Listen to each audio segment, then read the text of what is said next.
저희 오늘 함께 보실 말씀의 제목은 개척하라입니다. 네, 그래서 저희 인사하셨으면 좋겠습니다. 하나님 안에서 개척하겠습니다. 자, 저희가 잠깐 다른 말씀으로 갔다가 이제 다시 여호수아로 왔습니다. 17장인데 기억하실지 모르겠지만 지금 기업의 분깃을 나누어 주고 있었잖아요. 근데 이제 요셉 집 자손에게 지금 나누어지는 시기고, 그 전에는 저희가 봤을 때 에브라임 지파에게 나눠줬잖아요. 근데 이제 요셉 자손 전체를 여기서 다시 한번 얘기를 하는데, 왜냐하면 이들이 불만을 제기합니다. 예, 불만이 뭐냐면 우리는 큰 민족이다. 예, 큰 민족인데 왜 이렇게 기업이 제비뽑기에서 이렇게 하나 분깃을 주면 이건 너무 작지 않느냐라는 불만을 여호수아한테 지금 항의를 하는 거죠. 예, 그랬더니 여호수아가 뭐라고 하냐면 그들에게 15절 보면 그들에게 이르되 내가 큰 민족이 되므로 에브라임 산지가 내게 너무 좁을진데 브리스 사람과 르바임 사람의 땅 살림에 올라가서 스스로 개척하라, 이렇게 얘기하는 거예요. 그게 뭐냐면 너가 큰 민족이니까 이제는 너희가 살림에 올라가서 스스로 한번 개척을 해봐라. 그러니까 너희에게 몇 배의 은혜를 주었으니 너희가 능력이 된다. 그러니까 네가 스스로 할 수 있다. 이 얘기를 지금 여호수아가 요셉 족속에게, 그러니까 에브라임과 므낫세죠, 족속에게 얘기를 하고 있어요. 근데 다시 한번 번복을 합니다. 그래서 요셉 자손이 두 번째 뭐라고 하냐면 산지는 좁고 평지는 가나안 족속의 철병거 때문에 무섭다, 이거예요. 그러니까 산지가 이제 살림이 우거져 있으니 좁고 비좁고 그걸 개척하려면 힘든 거예요. 개척하기 편한 곳은 어디 계세요? 평평한 평지일 텐데 그곳은 가나안 그들이 이미 아직까지 남아 있고 그 사람들은 철병거가 있어서 우리가 감히 그들과 싸울기에는 너무 그들이 강하다, 두려운 거죠. 예, 그렇게 얘기를 했더니 다시 여호수아가 뭐라고 하냐면 18절에 그 산지도 내 것이 되리니 비록 살림이라도 내가 개척하라. 끝까지 내 것이 되리라. 가나안 사람이 비록 철병거를 가졌고 강할지라도 내가 능히 그를 쫓아내리라. 다시 말하고 있는 거죠. 계속 반복하고 있어요. 너는 큰 민족이다. 그 산지도 네 것이 될 것이다. 상황이 지금 너가 보기에는 살림이고 철병거이지만 너는 그 끝까지 거기에 모든 곳을 네가 다 차지할 수 있고 그들을 쫓아낼 수 있다, 이렇게 얘기를 하고 있는 거예요. 두 번의 대답 속에 반복되는 단어가 있죠.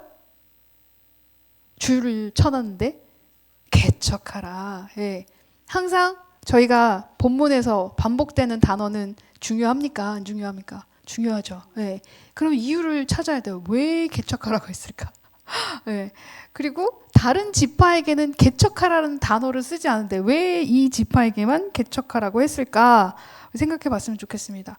먼저 이 15절에 보면 올라가서 스스로 개척하라, 이렇게 적혀 있잖아요.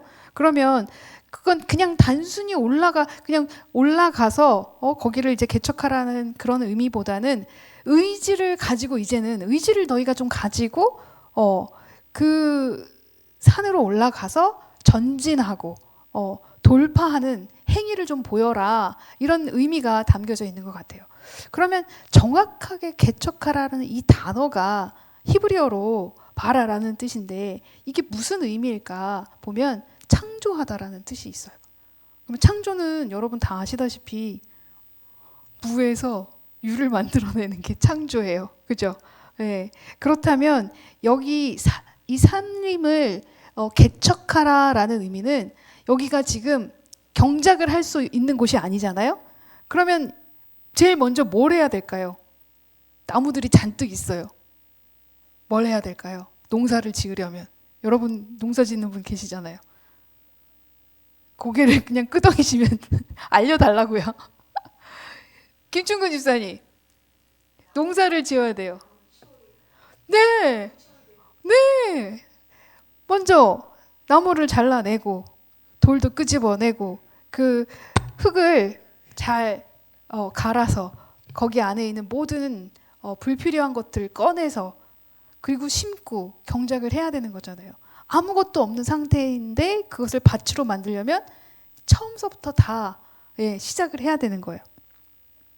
이렇게 지금 숲을 베어내고 경작하고 황무지를 일궈하라, 개척하라, 그러니까 무에서 유를 창조해라 이렇게 얘기를 하는 거예요. 여호수아가.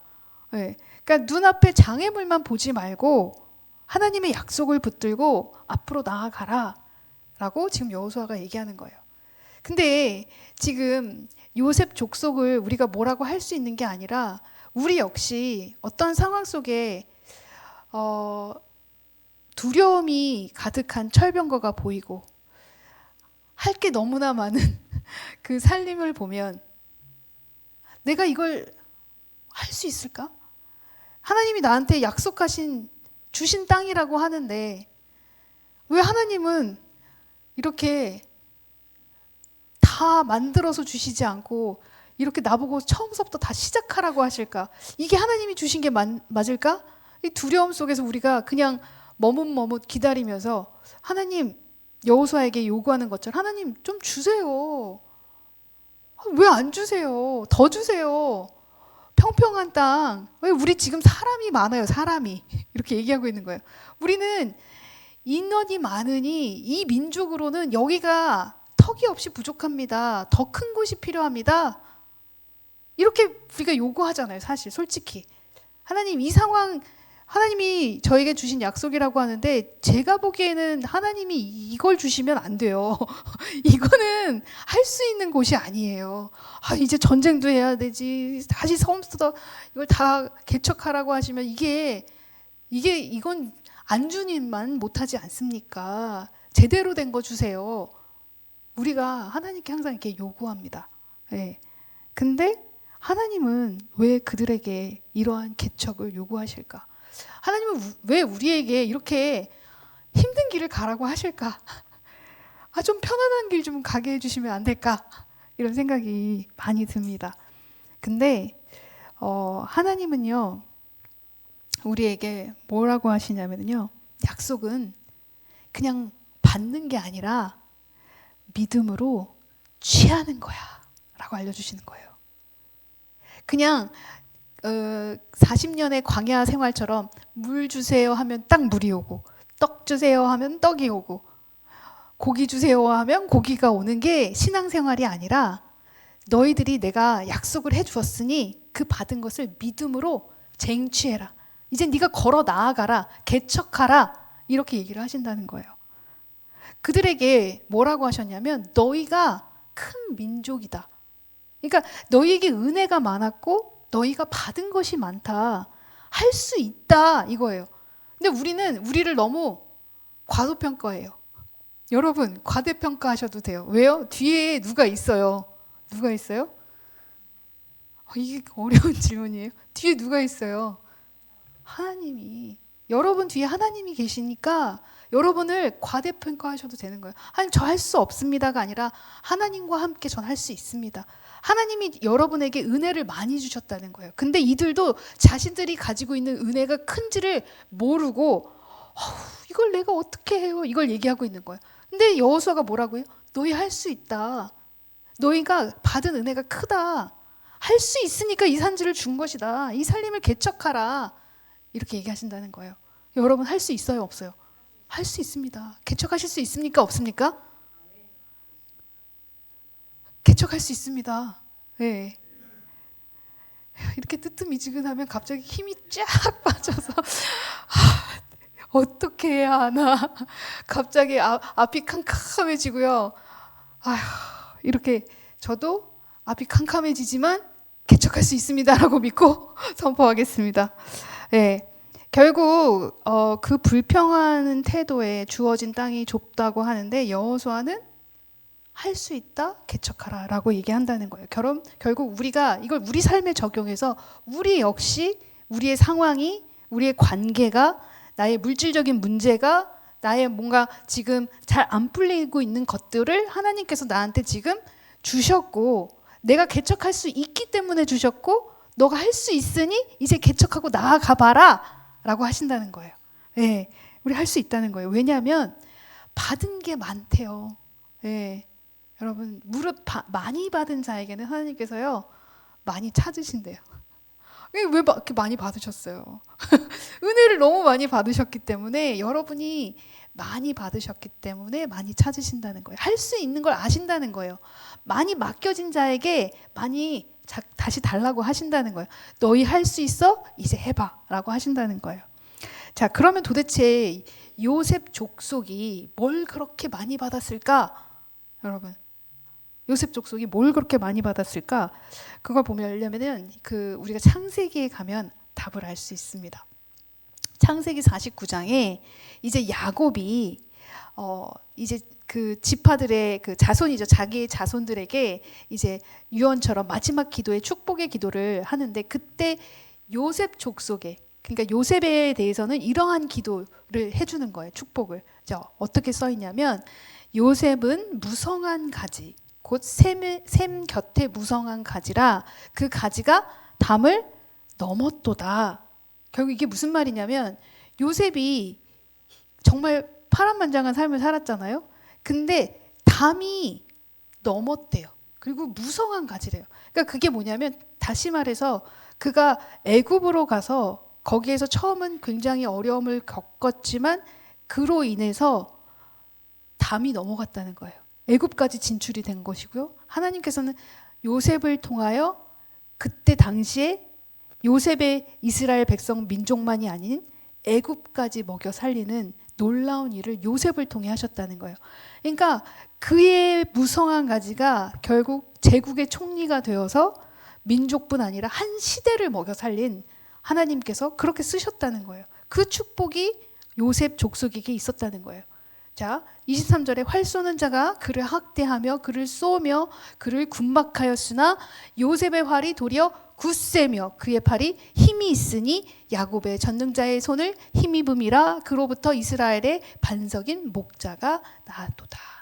결국 이게 뭐냐면 우리가 다 아는 스토리죠. 너무나 고난이 넘쳤잖아요. 요셉이 처음에 애굽에 팔려가고 거기서 고난을 당하고 또 감옥살이도 하고 억울하고, 그 모든 과정이 활을 쏘는 자가 그를 학대하고 그를 죽이려 했지만 하나님께서는 그와 함께 하시고 오히려 그 활 때문에 핍박받은 그 일로 인하여 그는 더 굳세어지고 강해지고, 그 은혜 때문에 그가 더 하나님 앞에 바로 설 수 있었다는 것을 지금 얘기해 주고 있죠.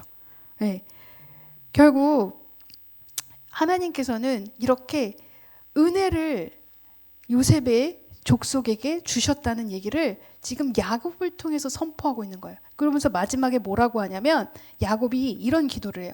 내 아비의 하나님께로 말미암나니. 요셉에게 내 아비면 누구예요?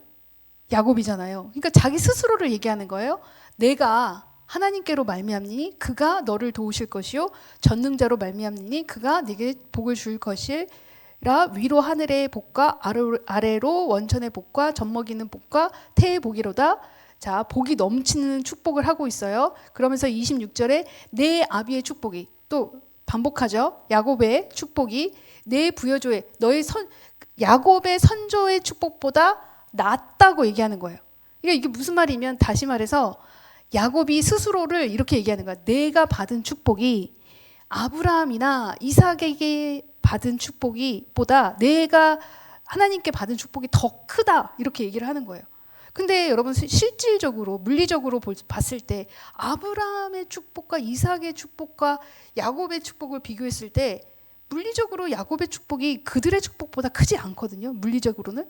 그러면 지금 야곱이 얘기하는 자신만만하게 내 축복이 내가 선조의 축복보다 훨씬 받은 게 많아 라고 얘기를 한다는 건, 결국 그가 얘기하는 게 물질적인 축복, 뭔가 물리적인 보이는 것의 축복이 아니라 영적인 축복을 의미하고 있다는 거예요.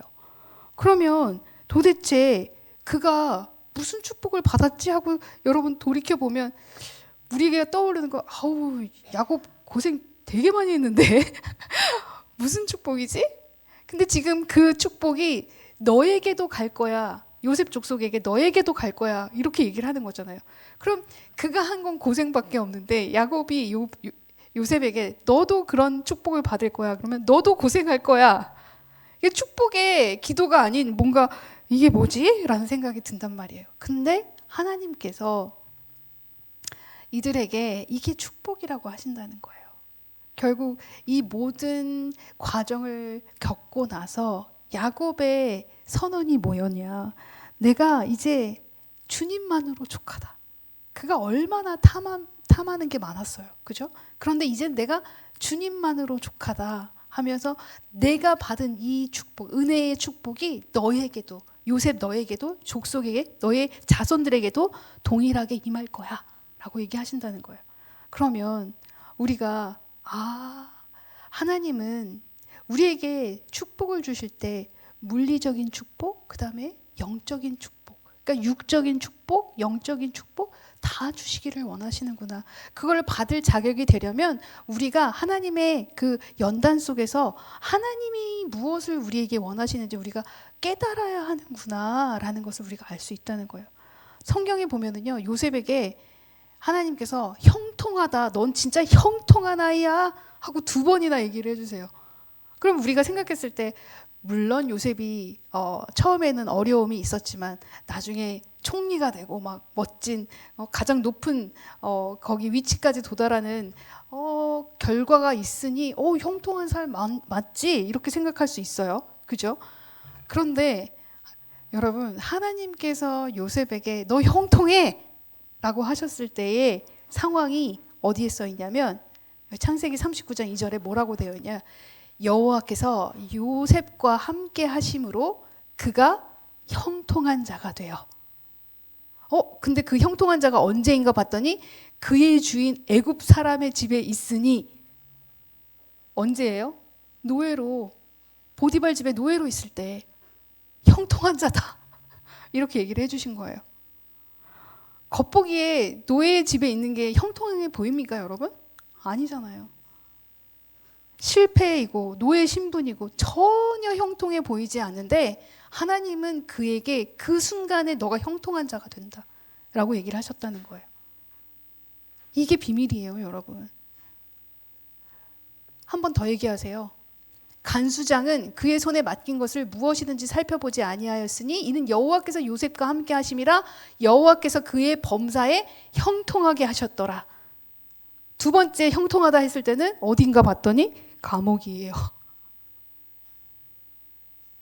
감옥에 있는데 지금 누명을 쓰고 억울하고 절망 속에 있는데 하나님은 그가 범사에 형통하게 하셨더라. 하나님의 형통은 우리가 생각하는 형통과 다르다는 거예요, 여러분. 여러분이 지금 다 막혀 있다고 생각하는 이 상황, 이게 형통한 거예요. 아멘. 꽉 막힌 이 순간, 내가 뭔가 할 수 없다고 생각하는 이 순간, 감옥에 갇혔는데 노예의 신분에 있는데 뭘 할 수 있겠어요? 할 수 없고 내가 묶여 있고 그리고 노예도 내가 그 집주인의 소유물이잖아요. 묶여 있는 존재란 말이에요. 내가 뭘 할 수 있지? 근데 하나님은 그에게 형통하다 하셨다는 거예요. 결국 하나님께서는 이러한 상황들을 통해서 우리에게 하나님이 누구신지 너의 가치관이 아닌 하나님의 가치관을 사는 방법을 가르쳐 주시려고 하는데 우리가 할 수 있는 능력이 되면은요, 우리는 하나님을 안 찾아요. 찾으실 것 같죠? 안 찾아요. 저를 보니까 안 찾아요. 여러분은 혹시 찾는 분들 계실 거예요. 예, 성실하신 분들이 있으실 거예요, 분명히. 근데 저 같은 경우는 안 찾더라고요. 언제 찾냐? 안 될 때. 실패할 때. 내가 해보니까 내 힘으로는 내 역량이 부족해. 아무것도 할 수가 없어. 그때 기운이 쫙 빠져요. 아이고, 뭘 해도 안 되네. 어떡하냐. 어떡하냐라고 하면서 그때 어떻게 돼요? 기도밖에 없네. 하나님께 맡겨야겠네. 말씀, 하나님이 하시는 그 말씀대로 따라가야겠네. 그러면서 우리가 말씀 속에 다시 거하게 된다는 거예요. 하나님께서는 우리를 형통하다고 하세요. 지금 여러분에게 형통하다고 하시고, 그리고 여러분에게 은혜를 족하게 주셨다고 해요. 너희가 할 수 있고 개척할 수 있다고 하세요. 근데 우리는 계속 아니요, 이거 안 돼요, 못 개척해요. 그냥 다 만들어진 거 딱 저에게 선물처럼 주세요. 그럼 제가 딱 받을게요. 우리는 이걸 기대하죠. 근데 하나님은 나와 함께 개척하자, 나와 함께 가자, 쟁취하자. 내가 너에게 언약으로 약속을 했으니 너가 이 받은 것을 쟁취하자, 함께하자, 이렇게 약속을 하신다는 거예요. 어떤 사람을 예로 그 개척의 모습을 찾을까 하다가 룻이 눈에 들어왔어요. 룻의 말씀을 보겠습니다. 어머니를 떠나며 어머니를 따르지 말고 돌아가라, 강권하지 마옵소서. 자, 나오미가 며느리들의 이제 셋이 있고 아들들이 다 죽었어요. 네. 룻의 남편도 죽고 다른 자식도 둘도 다 죽었어요. 남편도 죽고 다 죽었어요. 남은 건 지금 어머니 하나예요. 그리고 이제 며느리들 셋인데 며느리들 둘은 어머니를 떠났어요. 그리고 이제 나머지 룻만 남은 거예요. 그때 이제 룻이 어머니에게 하는 얘기예요. 왜냐면 어머니가 룻에게도 너도 가라, 네 고향으로 가라.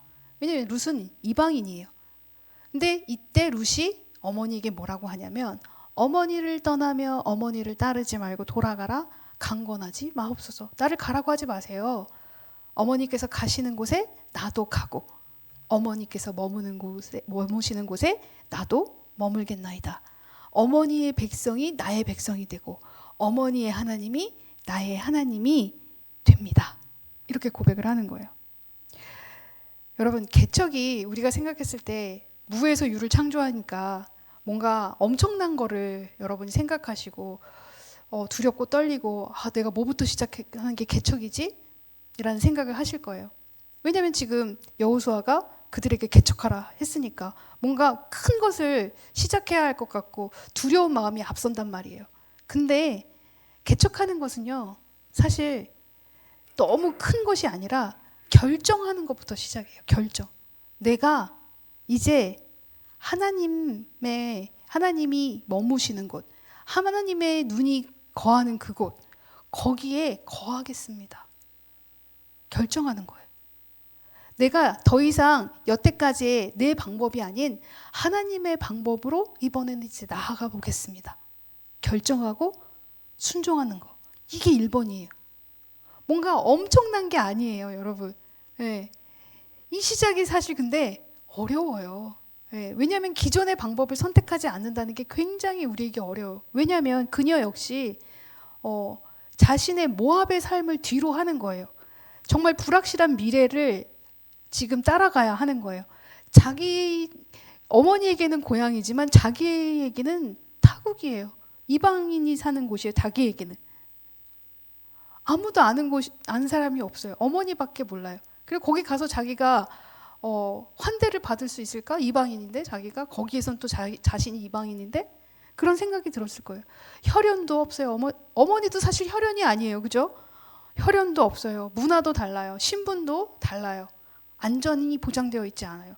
근데 하나님을 알게 된 그가 하나님을 믿는 어머니를 따라 하나님이 가치가 있다는 그곳에 가겠습니다. 결정을 먼저 하는 거예요.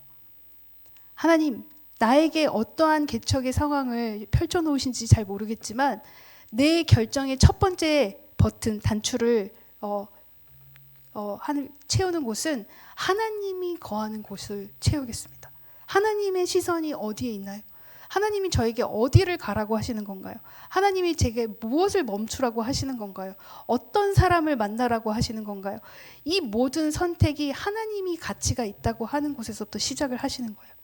그리고 그 믿음의 결정에서 룻이 결정을 하고 그 다음에 룻은 그 다음에 뭘 하냐면 어머니를 사실 포기할 수 있어요. 포기를 하고 자신의 책임을 회피할 수 있어요. 왜냐하면 다른 그 두 며느리는 갔잖아요. 예? 그녀 역시 자신의 고향으로 돌아갈 수 있어요. 근데 그녀는 책임을 지죠. 어떤 책임? 생명을 살리는 책임. 그녀를 살리고 함께해야, 내가 그녀와 함께해야 살 수 있다고 생각하니까 어머니를 내가 책임져야 되고 어머니와 함께해야 그녀를 살릴 수 있다고 생각한 그녀는 그 책임을 지는 거예요. 머무르는 거예요. 어머니와 함께 생명이 있는 곳에 머무르기로 결정을 했다는 거예요. 이게 룻의 개척의 시작이에요. 뭐 대단한 거 아니에요, 여러분. 여러분이 생각했을 때 여기가 하나님의 가치관이고 하나님의 생명이 어디에 있지? 하나님은 누굴 살리기 위해서 이러한 상황을 만들으셨을까? 하나님은 여기에서 이 상황에서 해결을 원하시는 게 아니라 생명을 찾고 계신다는 거예요. 해결은 여러분이 생명을 찾고 그 생명의 책임을 지려고 할 때 그 나머지는 해결이 되는 거예요. 하나님의 방법으로. 우리는 항상 우리 해결을 하려고 해요.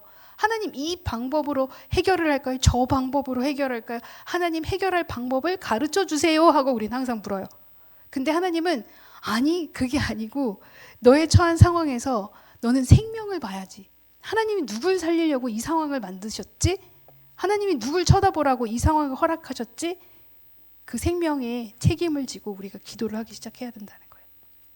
마지막으로 룻의 개척은요, 다른 데 있지 않고요, 작은 충성에서 시작이 되었어요. 그러니까 우리가 개척하면 뭔가 역사적인 거를 생각해요. 뭔가 하나님이 큰 일을 나에게 맡기실 텐데 뭐부터 해야 되는 거야 도대체? 말씀하옵소서. 내가 순종하겠나이다 하는데 아무것도 안 보여. 뭘 해야지? 그런데 하나님께서 룻에게 개척하라고 하신 것은 작은 충성이고, 그의 충성은 어디서부터 있었냐? 이삭 줍기예요. 그녀가 할 수 있는 게 아무것도 없었어요. 그녀는 남편을 잃었고, 그리고 시아버지도 잃었고, 남자가 이 집안에 하나도 없어요. 여자만 남긴 이 상황에서 그녀들이 할 수 있는 건 그냥 이삭 줍는 것밖에 없었어요. 근데 그 이삭을 줍기 시작하는 거죠. 룻기 2장 2절에 내가 밭으로 가서 내가 누구에게 은혜를 입으면 그를 따라서 이삭을 줍겠나이다. 위대한 일이 아니라 밭에서 이삭 줍는 작은 일부터 시작을 했다는 거예요. 그 부지런함과 겸손함과 매일매일이 누구의 눈에 띄었어요? 보아스 눈에 띄었고, 그 보아스를 만남으로 인하여 그녀가 어떻게 돼요? 구속의 반열에 들어가는 거예요. 네. 예수님의 족보에 올라가는 거예요. 아무도 상상하지 못했던 일이 벌어지는 거예요. 하나님이 그녀를 주시한 거예요. 이방인이었고 미망인이었고 아무것도 할 수 없었다고 생각한 그녀가 그 개척의 순간에 자기가 할 수 있는 선택을 했고, 하나님을 선택했고, 그 선택한 가운데서 자기가 할 수 있는 최선의 방법을 시작한 거예요. 그게 이삭 줍기예요. 내가 할 수 있는 거 뭐부터 해야 되지?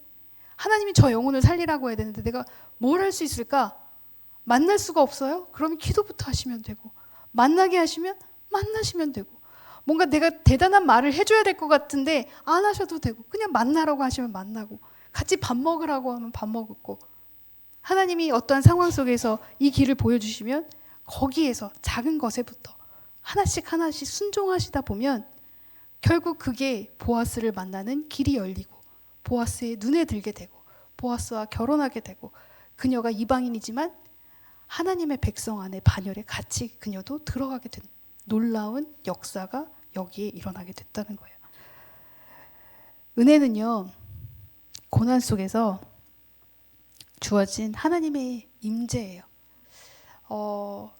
은혜가 언제 느껴지냐면, 물론 축복을 받을 때, 평안할 때도 느껴졌지만 정말 고난 속에서 하나님이 나와 함께 하심을 정말 긴밀하게 느끼게 되는 거예요. 아, 이렇게 아무것도 없고 아무것도 할 수 없는 이 상황에 하나님이 나를 보살펴주고 계시네를 느끼게 하시는 게 은혜예요. 이게 우리 삶의 처처에 우리가 느껴야 되고, 그리고 그 느낄 때 우리는 개척하는 삶을 이제는 시작하셔야 된다는 거예요. 하나님 은혜 주셨으니까 우리가 능력이 있다고 하시는 거예요. 너희가 개척할 수 있는 능력이 있어. 할 수 있어. 우리에게 얘기하신다는 거예요. 요셉 지파는 두 지파임에도 불구하고, 큰 은혜를 받았음에도 불구하고 계속 찡찡거리는 거죠. 살림이 너무 좁고 저쪽은 평야는 너무 무섭고 전쟁해야 되고 저에게 더 주시옵소서 이러는 그들에게 여호수아가 얘기하는 거잖아요. 개척하라. 할 수 있다고. 우리 역시 할 수 있다는 것을 여러분이 믿으셨으면 좋겠습니다. 네. 그래서 이제 더 이상 미루는 것이 아니라 여러분 은혜 속에서 하나님이 나를 아들이라 여겨주시고 나를 믿고 계시고 이제는 그냥 하나님 주세요 받겠습니다가 아니라 하나님과 함께 쟁취하겠습니다 하고 나아가시는 여러분이 되기를 소망합니다.